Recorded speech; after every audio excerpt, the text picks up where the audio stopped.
자, 다음. 이제 남자아이들이네요. 초3 남자아이고요. 연산은 6세 때부터 원리셈으로 잡아주고 있고, 교과는 4-2 기본과 최상위 하면서 구멍 날까봐 현행도 함께 해주고 있습니다. 어머니께서 되게 꼼꼼하게 잘해주고 계시네요. 심화에서 구멍 나는 부분은 한 번 더 풀려야 할까요? 아니면 지금 이렇게 유지해서 가면 구멍 없이 가고 있는지 궁금합니다. 다음 아이를 같이 읽어드릴게요. 좀 비슷해요, 상황이. 되게 비슷하네요. 같은 어머니께서 쓰신 것처럼. 똑같은 초등학교 3학년 남자아이고요. 6살부터 원리셈을 쭉 공부해오다가 지금 3학년인데 최근 4학년 과정까지 모두 끝냈습니다. 5학년 거 하기엔 좀 이를 것 같아서 멈추고 다른 출판사 4학년 거 최상위 수학 과정을 다시 반복 중입니다. 어찌하는 게 옳을지 사실 판단이 안 돼서 비슷해요. 둘이 상황이. 원리셈 하다가 잘 해오다가 멈춰 있을래니까 살짝 걱정도 되고, 지금까지 잘해왔는데 또 멈췄다가 다시 하는 게 힘들지 않을까 이런 걱정이시겠죠. 두 분이 비슷하시네요. 하나이는 지금 이제 3학년 막 올라가는데 4학년 2학기 최상위를 하고 있고, 다른 하나이는 끝내고 이제 진도가 빠르니까 다른 출판사 책을 선택해서 하고 있는 상황이네요. 이 정도 상황이라고 하면요. 이 정도 상황이라고 하면, 일단은 오답 노트를 좀 활용을 하셔야 될 것 같고요. 제가 오답 노트도 항상 소개해 드리는데, 똑같이 소개를 해드리면, 아이나 엄마가 틀린 문제를 어디 노트에다 적으라고 안내를 해드리는 게 아니고요. 이 정도로 진도도 빠르고 최고 수준의 문제집까지도 공부를 해나가고 있다라고 하시면 현행하고 간격이 벌어지는 게 제일 걱정이에요. 그죠? 지금하고 간격이 벌어지면 현행 복습도 해야 되는데, 근데 또 이렇게 1년, 2년, 3년 선행이 쌓여가면 현행 걱정은 더 앞으로 더 하게 되고, 그리고 이게 공부가 뭔가 효율적인 학습이 좀 무너지게 돼요. 가다 보니까 또 돌아와서 지금 거를 하게 되고 이런 문제들이 생겨요. 거기에 대해서 가장 잘 대처할 수 있는 게 오답 노트입니다. 오답 노트. 오답 노트는 어떻게 하시느냐, 이렇게 하세요. 오답 노트의 기준을 심화서로 두시고, 심화서로 두시고, 교과 공부를 제대로 할 때부터, 예를 들어 초3 이상, 이때부터 어머니께서 관리를 조금만 도와주시면 돼요. 어떻게 하시냐면, 최고 수준의 문제집을 했잖아요. 예를 들어 3-1 심화서를 했어요. 그러면 3-1 심화서가 끝나고 개념서는 다시 살 필요 없어요. 개념서는 다시 봐도 너무 효율이 떨어져요. 그러니까 심화서를 한 권 더 사세요. 심화서를 한 권 더 사셔서 요거 풀면서 아이가 어려워했던 거, 틀렸던 거 표시되어 있잖아요. 채점하면서나 질문하면 별을 한다던가, 아이가 어렵다고 표시해 놓았던가, 이런 것들 있잖아요. 그거를 한 권 더 산 책에다가 이렇게 표시를 해주는 거예요. 표시를 해주고 복습을 하는데, 복습을 할 때는 평소에 그렇게 공부하라고 하면 아이들이 너무 스트레스 받아 하더라고요. 책 놔두고 왜 연습장에 문제 푸냐고. 근데 복습시킬 때는 되더라고요. 그래서 복습을 할 때는 새로운 책의 문제를 보고 연습장에 풀자. 그렇게 한 다음에 푼 결과를 책에 다시 한번 남기는 거예요. 틀렸지만 다음에는 잘했어 하면 동그라미를 쳐준다던가, 아니면 틀렸는데 또 틀렸어 라고 하면 선을 하나 더 그어 놓는다던가, 여전히 어려워하네, 그때 어려워했던 거를 엄마한테 배우든 답안지를 참고하든 배워가지고 해결을 했다고 생각했는데 역시 시간이 지나고 나니까 또 어렵네 라는 걸 표시해 놓는다던가 해서, 아니면 시간이 지나서 그 현행할 때 이렇게 오답 노트로 사놓은 부분 앞에 기초 문제만 한 번 더 풀린다던가 할 수도 있긴 하겠죠. 이제 선행을 많이 간 아이라면. 근데 어쨌든 기초 문제를 또 풀고 이런 걸 떠나서 틀렸던 문제를 모아놓고 시간이 간 다음에 리뷰를 하고 또 리뷰를 하고 또 리뷰를 할 수 있다면, 예, 그게 바로 책 하나를 정말 다 내 것으로 만드는 게 아닐까요? 그러니까 그렇게 하려면 오답노트 자체를 만들고 활용하는 건 너무너무 힘든 일이에요. 그래서 저는 효율적으로 할 수 있게, 그 다음에 이게 오답노트보다 저는 훨씬 낫다고 생각하거든요. 단원의 흐름 안에서 어떤 것들을 틀리고, 어떤 거는 몇 번 틀렸고, 어떤 거는 몇 번 틀렸고, 어떤 건 틀렸는데 이제 해결이 된 거고, 만약에 현행 복습이라고 하면 문제집을 사서 다 풀 게 아니라 예전에 풀었던 책에서 틀린 것만 다시 해보는 방식으로 하는 게 좋을 거잖아요. 그래서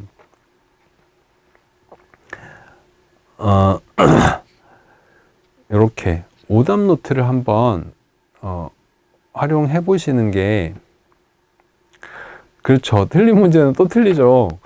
틀린 문제였으니까 또 틀리죠. 길게 생각하셔야 돼요. 길게. 네. 그래서 오답 노트 하는 거예요. 네. 틀린 문제를 또 틀리는 과정 중에 하나가 첫 번째, 정확하게 알지 못했을 수도 있고, 자, 제가 어머님들을 이제 이 틀린 문제는 또 틀린다, 이 심화 문제들을 틀리게 되면 또 틀린다라는 걸 깨끗하게 해결해 드릴 수는 없는데 그만큼 어렵다라고 이제 설명해 드릴 수는 있어요. 제가 가르치던 학생이 있어요. 나중에 수학을 굉장히 잘하고 이제 명문대에 간 학생이었는데 초등학교 3, 4, 5학년을 이제 저한테 3년 정도를 배웠어요. 근데 그 학생은 선생님 진짜 천재라고 하면서 막 졸졸졸 따라다니던 학생이에요. 근데 이 학생이 저한테 한참 배울 때 엄청 심화 과정을 배웠었는데, 그걸 배울 때 수업 시간에 잘 했어요. 잘하고 잘 따라 했어요. 그리고 근데 문제가 집에 가서 혼자 그걸 하려고 하면 안 돼요. 그래서 어머니가 답답해서 찾아오셨어요. 도대체 왜 못하냐? 너 수업 시간에 집중 안 한 거 아니냐? 이해 못한 거 아니냐? 근데 아이가 아니야 엄마, 나 진짜 선생님한테 쉽고 재미있게 배웠고 수업 시간에 너무너무 잘 됐었어. 근데 지금 어떻게 해야 될지 생각이 안 나네? 이렇게 얘기를 한다고. 애 말이 맞냐고 찾아오셨어요. 답답해서. 근데 그때는 제가 경험이 많지 않을 때라서 불과 한 초등학생만 가르친 지 한 4년? 뭐 이렇게 4년, 5년? 이렇게 됐을 때라서 그걸 이제 정확하게 몰랐었어요. 근데 많은 아이들을 가르치면서 그걸 좀 알게 됐어요. 뭐냐면 우리 아이들의 수준이 이렇게 있잖아요. 지금 수학 수준이 이렇게 있어요. 심화를 한다는 건 수준을 올리기 위해서 요만큼 위에 있는 문제들을 계속 경험을 시키는 거잖아요. 근데 그 심화 문제들 중에서도 보면 어머님들도 느끼시겠지만 초등학교 3학년 이상이 되면 어른도 풀기 어렵네, 이런 문제들도 있단 말이에요.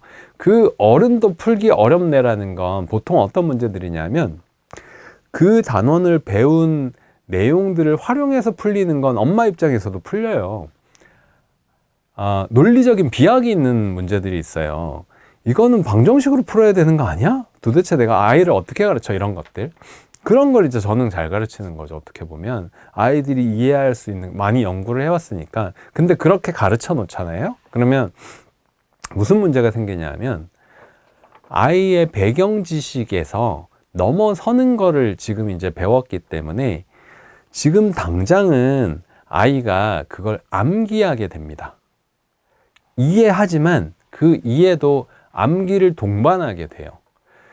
배경 지식은 요 수준에 지금 있어요. 그러면 요 수준까지 올라가야 지금 배운 게 완전 다 내 것이 되는데 지금 요렇게 하면서 요 사이를 심화를 왔다 갔다 하면서 공부를 하고 있거든요. 그럼 어느새 이렇게 올라가게 돼요. 근데 어느새라고 하는 이 수학 공부는 참 어려운 것이, 어느새라고 하는 게 문제를 풀어봤다, 이해했다, 알게 됐다라고 해서 여기 올라가 있는 게 아니거든요. 왜냐하면 나의 배경 지식은 전반적으로는 아직 여기를 유지하고 있기 때문에 요 위에 있는 내용들은 기억에 의존하게 돼요. 그러면 까먹게 되잖아요. 까먹게 돼요. 그래서 반복해줘야 되는 거예요. 어느 학원을 다닐 때 한 프로그램을 오래 하거나 한 선생님에게 오래 배우는 것이 도움이 되는 부분이 있고 좋습니다라고 제가 말씀을 드릴 때가 있어요. 그렇게 말씀을 드리는 게 바로 이런 관점인데, 한 선생님한테 배울 때 한 선생님이, 물론 이제 선생님이 그래도 평균 이상의 좋은 선생님이라고 가정을 했을 때, 이 선생님이 얘한테, 저는 좋은 선생님이 이런 게 있어야 된다고 생각해요. 지금 얘가 딱 그냥 다 써가지고 문제를 해결하면 답이 나와요. 그러면 다 써가지고 답을 내게 하고 넘어가는 게 좋은 선생님이냐, 그것보다 그런 것도 있지만 이제 니네 구구단도 배우고 곱셈도 배우고 했으니까 이런 방법도 있어, 이런 방법도 한번 알아볼까, 가르쳐 주고, 지금 당장은 아니겠지만 내년에는 이해할 수 있을 거야 라고 하고, 그런 그 어떤 비전을 만들어가는, 그래서 아이들을 요렇게 있는 배경 지식을 요렇게 올리는 데 있어서 조금이라도 시간이 빠르게 할 수 있는 그런 것들이 필요하거든요. 그래서 집에서 어머님들이 이걸 다 할 수는 없지만 오답 노트를 하고 하는 게 필요하다라고 말씀드리는 것은 바로 요렇게 해서 올라가는 게, 해봤다가, 수학은 해봤다가 아니잖아요. 해봤다가 아니라 이제 완벽히 내 것이 되었어 라고 하려면 이해하고 내 기억 속에도 그런 과정들이 이렇게 있어서 비슷한 다른 게 나와도 끄집어내야 그게 내 것 아닌가요? 예, 그렇게 하는 데는 심화학습은 한 권의 문제를 풀었다, 해봤다, 이게 아니거든요. 그래서 이렇게 오답노트 활용을 좀 하자고요. 그래서 학교 경시대회 이런 게 있다고 해도 새 책 사러 가기보다는 그 해당 학기에 공부한 책들 중에 이런 거, 틀린 거 모아놓은 책, 심화서에서 이런 활용을, 습관을 잘 들여놓으면 되게 도움이 많이 될 겁니다. 예.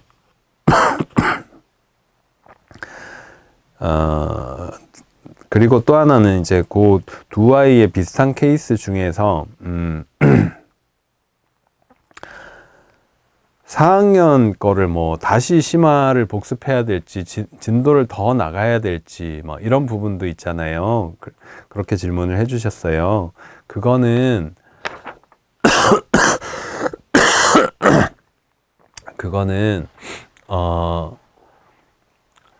아이가 무한한 가능성을 가지고 있는 학생이라면 선행을 많이 해주셔도 돼요. 왜냐하면 선행은 전략이지 뭐 무조건 해야 되는 건 아닌데, 많이 해주셔도 된다는 게, 막 그렇다고 막 너무 빨리 막 3, 4년 하면 좀 두렵죠. 예. 그런데 3, 4년이라고 하면 보통 과학고 정도를 목표로 하는 아이라면, 그렇게 선행을 해주시는 게 나중에 도움이 될 거고요. 제 지인의 아이들도 그렇고, 제자들도 그렇고, 옛날 제자들도 그렇고, 중학교 3학년, 중학교 2학년, 3학년 때 반짝 1, 2년 공부 열심히 해서 과고 들어가는 친구들도 있어요. 그런데 그렇게 과학고나 영재고를 들어가게 되면 아이들이나 부모님들은 훨씬 더 걱정이 많아져요. 차라리 떨어져서 좋은 경험으로 일반고에 들어가면 그런 좋은 경험을 했으니까 이제 그 경험들을 토대로 더 집중해서 잘할 수 있겠다 하는데, 이게 붙게 되잖아요. 그럼 무슨 문제가 발생하냐면, 아주 어릴 때부터 열심히 해오고 선행도 4, 5년을 해온 아이들하고 경쟁해야 되는 문제가 생겨요. 그러면 고등학교에 가서 내신 챙기고 하는데 훨씬 그 친구들보다 노력을 많이 해야 돼요. 힘들고, 내신에서 만약에 실패하게 되면, 근데 저희 아들이 그런 얘기 하더라고요. 저희 아들도 이제 나중에 공부한 케이스라서 내신이 엄청 안 좋은데, 근데 아들이 저한테 그런 얘기 하더라고요. 아빠, 어릴 때부터 열심히 했던 애들이 더 잘하는 거는 당연한 것 같아. 걔네들한테 내가 내신을 어떻게 이겨. 수학은 이길 수 있지만 수학 내신 이렇게, 그 다음에 전체 내신 이렇게 얘기하면 그건 좀 힘든 것 같긴 해. 뭐 이런 얘기더라고요. 그건 당연한 얘기잖아요. 그게 합당한 얘기잖아요. 그래서